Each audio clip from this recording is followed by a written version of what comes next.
In the heart of a forgotten land, where mountains embraced valleys like protective arms, there existed a village called Lulami. It was a place where the earth seemed to breathe generosity, where every dawn brought the scent of ripening mangoes, and every dusk carried the laughter of children playing by the riverbanks. The people of Lulami knew abundance not as wealth counted in coins, but as the fullness of their granaries, the fatness of their cattle, and the endless supply of silver fish that danced in their nets each morning. At the center of everything flowed the River Nambua, a ribbon of life that wound through the valley like a serpent of liquid glass. The elders spoke of it with reverence, their voices dropping to whispers when they told the old stories. They said the river was not merely water and stone, but a living presence, watched over by spirits who rewarded gratitude and punished pride. Every year, when the rains began their retreat and the first flowers of the dry season bloomed, the entire village gathered for the Water's Blessing Festival. They brought offerings of fruit, woven baskets, and songs that had been passed down through so many generations that no one remembered who had first sung them. Old Chief Tumelo had led these ceremonies for 40 harvests, his white hair like cotton in the wind, his hands steady as he poured libations into the river's current.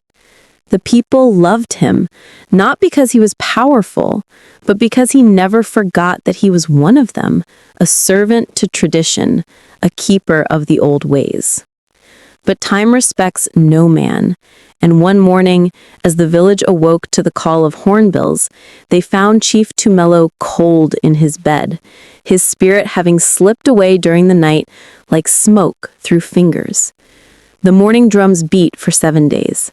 On the 8th day, his son Merrin stood before the gathered villagers, his chest decorated with shells and beads, his eyes hard as river stones.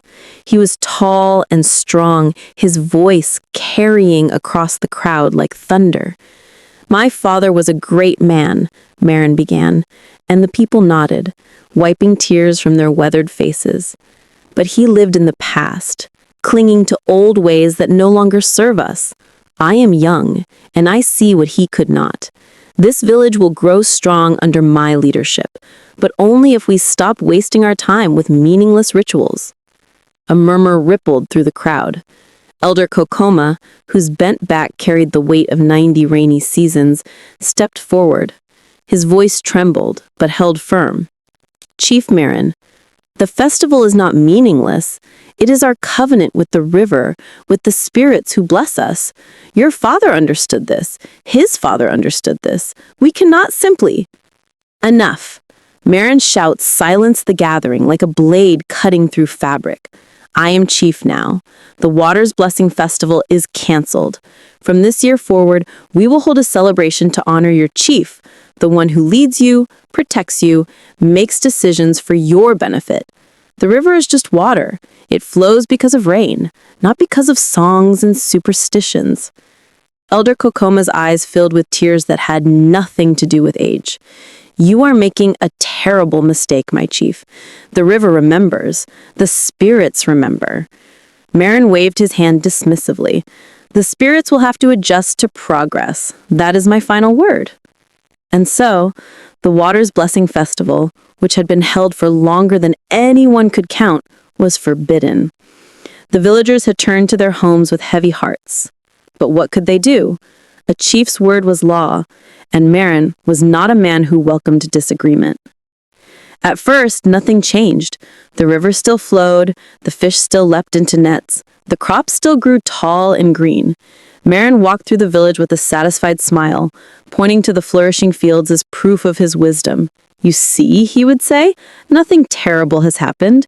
We have freed ourselves from fear and superstition." But gradually, like a fever that begins with a slight chill, things began to shift. The fish that had once been so plentiful started to thin. Fishermen who had always returned with overflowing baskets now came back with half-empty nets. The water in the irrigation channels that fed the farms began to slow, then trickle, then nearly stop. Farmer Yaya stood in his withering maize field, rubbing the dry earth between his fingers. He said to his wife, "The soil feels different. It used to be soft and dark, full of life. Now it crumbles like ash." His wife looked towards the river, its flow noticeably diminished. "Perhaps we should speak to the chief," she whispered. "Perhaps we should ask him to reconsider the festival." But when Yaya approached Marin, the chief laughed. "You blame a drought on canceled songs? The rains are late this year. That is all. Weather changes, Yaya. It has nothing to do with river spirits or magical thinking." Still, the decline continued. Children began to cry for hunger. The market stalls that had once overflowed with produce now displayed meager offerings. At night, when people thought Marin couldn't hear, they whispered to each other about curses and broken covenants. They spoke of how the river seemed angry, how its waters had turned dark and sullen. Then, on a morning when mist hung over Lulami like a shroud, something miraculous happened. A young girl drawing water from the river dropped her clay pot and it shattered on the rocks. But she barely noticed, because rising from the depths of the Nambua was a figure that seemed woven from light itself. A young woman emerged, water streaming from her hair like liquid diamonds, her skin glowing with an inner radiance that made the rising sun seem dull by comparison. "I am Lira," she said, her voice like wind moving through leaves. "Guardian of the waters, keeper of the covenant. Your river suffers because it has been forgotten, but I have not forgotten you." She raised her hands, and immediately the river began to surge with renewed life. The sluggish current became vigorous again. Fish appeared in such numbers that they broke the surface, their scales flashing like mirrors. The irrigation channels filled and overflowed. Within hours, the withering crops began to straighten, their leaves turning from yellow back to vibrant green. The villagers fell to their knees, tears of joy and relief streaming down their faces. They cried, "The Spirit has saved us! Mother of the Waters has returned!"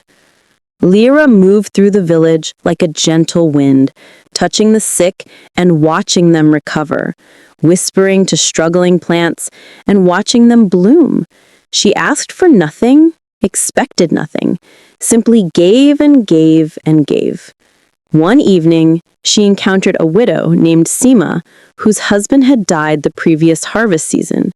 Sima lived in a small hut at the village edge with her 3 young children, surviving on the charity of neighbors who had little enough themselves. "Why do you weep?" Lira asked, finding Sima outside her home, face in her hands. Sima looked up, startled by the glowing presence before her. "My children are hungry, Blessed One. I have no food to give them, and I am too weak from grief to work the fields properly. I do not know how we will survive."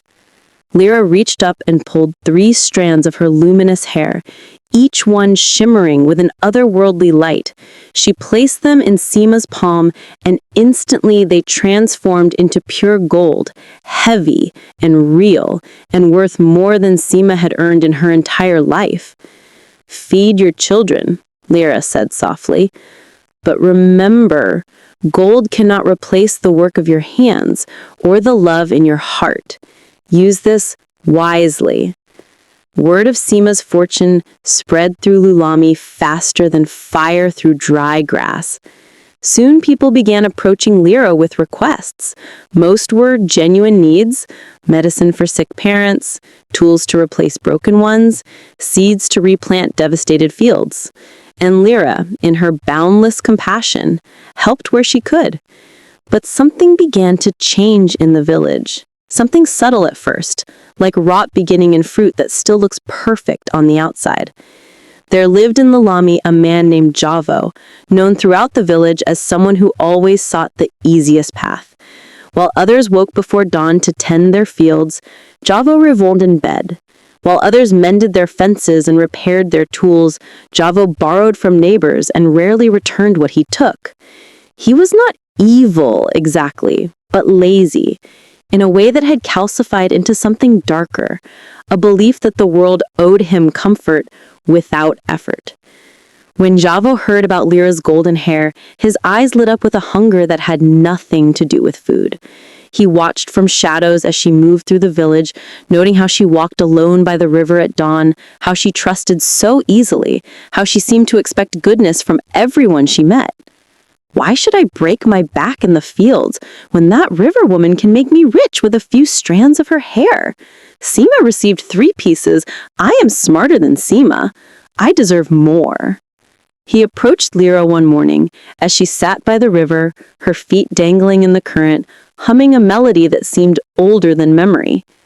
"Blessed Lira," he said, his voice dripping with false sweetness. "I have admired your kindness from afar. You have such a generous heart." Lira turned to him